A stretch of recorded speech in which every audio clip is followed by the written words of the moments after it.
د ناوړه ګناهونو له جملې څخه یوه ناوړه ګناه دا ده چې د جمعې د اذان څخه وروسته سوداګري وکړي.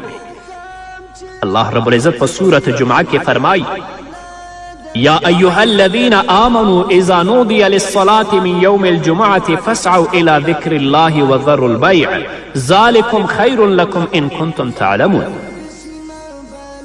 مؤمنانو، کله چې د جمعې په ورځ د لمانځه لپاره ندا او آذان وشي نو د الله رب العزت د ذکر خواته وځغلئ، پیرل او پلورل پرېږدئ. دا ستاسې لپاره ډیره غوره ده که تاسې پوهیږئ.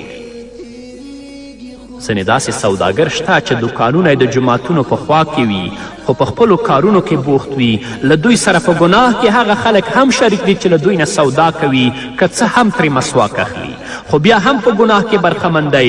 د یو راجح قول مطابق غوره خبره همدغه ده چې دغه سودا که پلورل وي او که پیرل وي په دواړو صورتونو کې ناروا عمل دی.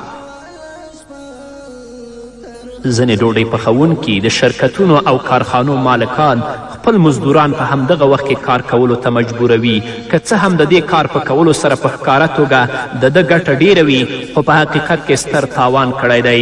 که چیرې مزدورانو ته په داسې حال کې د کار کولو امر کیږي چې فرض لمونځ پکې فوت کیږي، د جمعې لمونځ ترې پاتې کیږي، نو دوی ته په کار ده چې په دغه وخت کې د خپلو مشرانو تابعداري ونه کړي، ځکه رسول الله صلی الله علیه وسلم فرمایي لا طاعة للمخلوق فی معصیة الخالق.